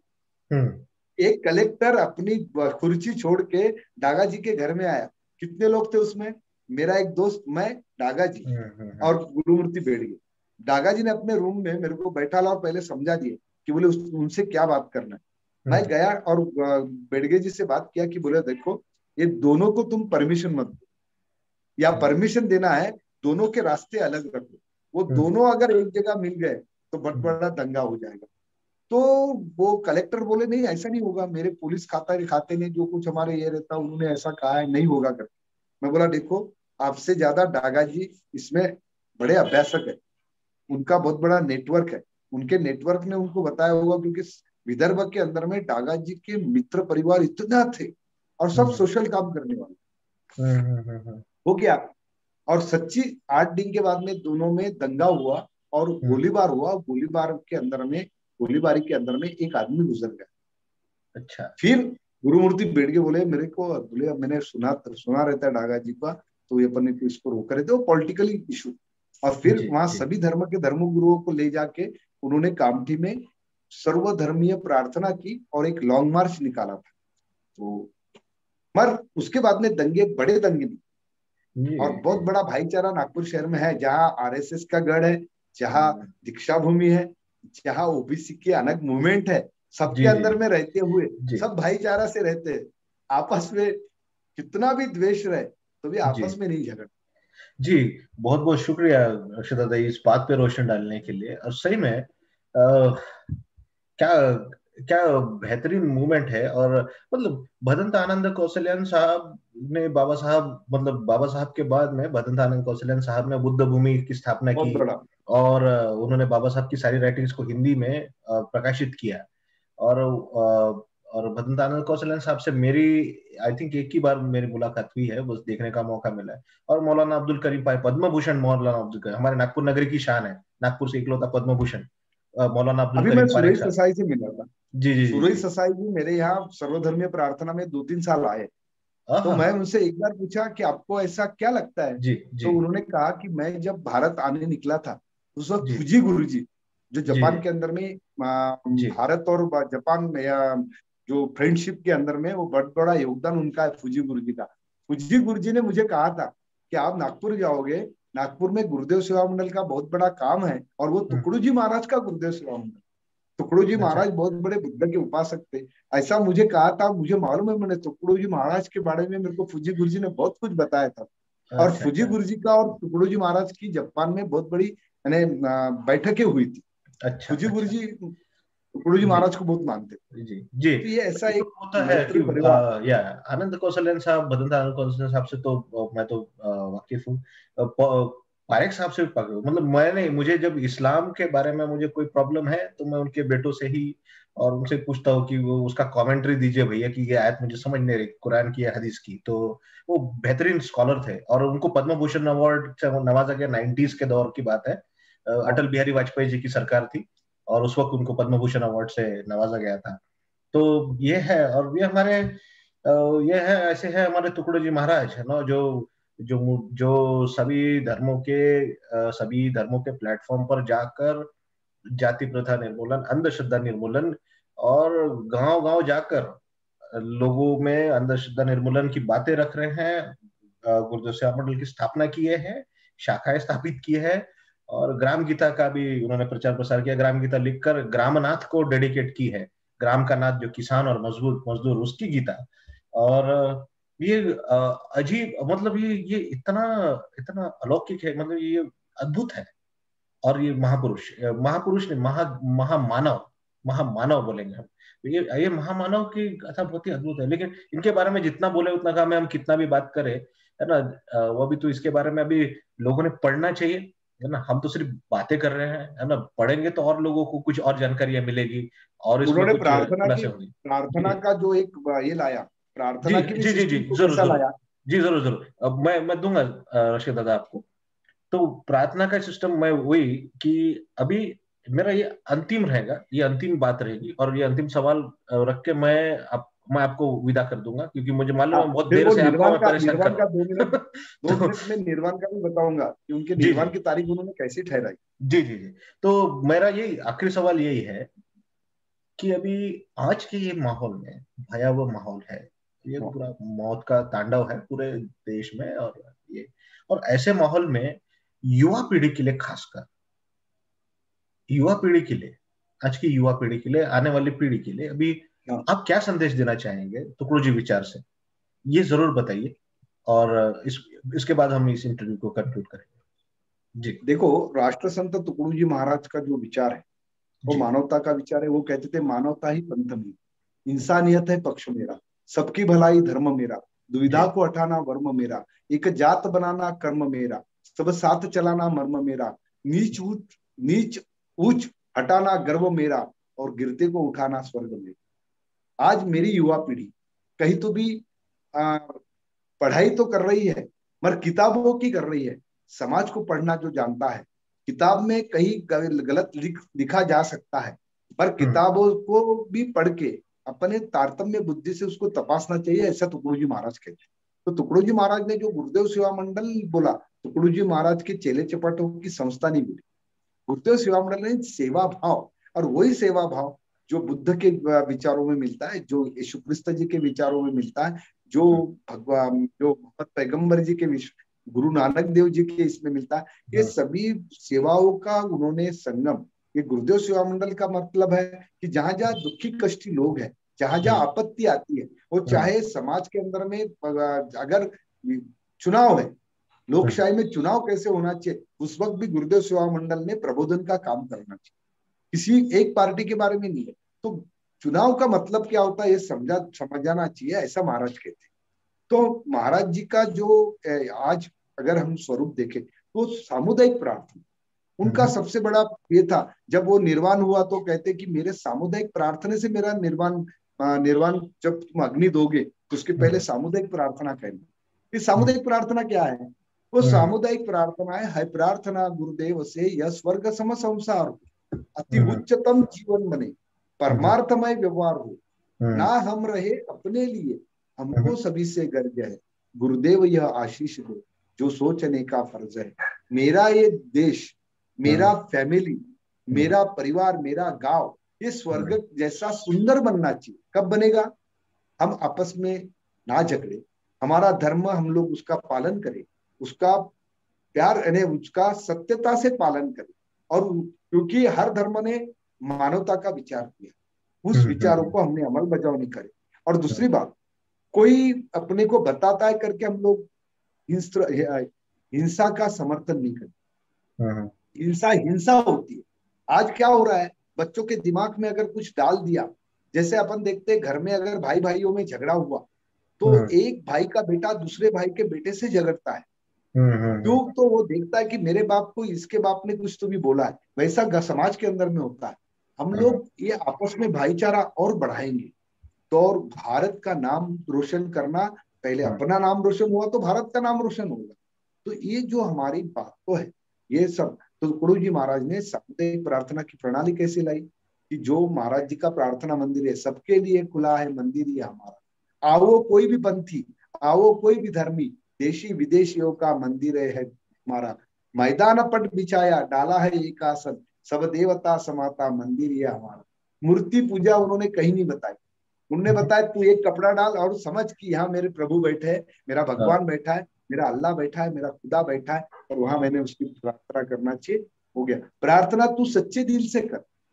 हे हम्म। गुरुदेव हम सबको सद्बुद्धि दे, हम्म सत्कर्तव्य करने की प्रवृत्ति दे, सच बोलने हम्म का अभ्यास दे, सत स्वरूप का ज्ञान दे। हे जगत व्यापी परमेश्वर, हम हर हम्म मनुष्य मात्र में प्रेम का, सत्यता का, बंधुत्व भाव का आचरण हम्म करें हम्म और हम्म सुख दुख में सम रहे। हम्म ऐसी हमको शक्ति दे, युक्ति दे और भक्ति दे। हे सर्वधर्म में, सर्व संत में, समस्त संसार में रममान होने वाले चैतन्य धन हम्म हमें और हमारे पूरे परिवार में, हमारे पूरे देश में एक हम्म सत्य का हम्म विचार आना चाहिए। यानी इतनी बड़ी बात की, एक देश के लिए नहीं, एक व्यक्ति के लिए उनकी प्रार्थना नहीं, ये जगत पूरा शांति और चमक मन से खुले, हम्म ये उनकी प्रार्थना थी। और वो प्रार्थना को अगर अगर उन्होंने साध्य कर लिया तो मुझे लगता है, क्योंकि एक एक दिन का एक किस्सा था कि गुरुकुंज आश्रम में मुस्लिम साहित्यिक है, विचारवंत है, प्राध्यापक जावेद पाशा, उनके हम्म। पिताजी गुरुकुंज आश्रम के हॉस्टल में सीखे।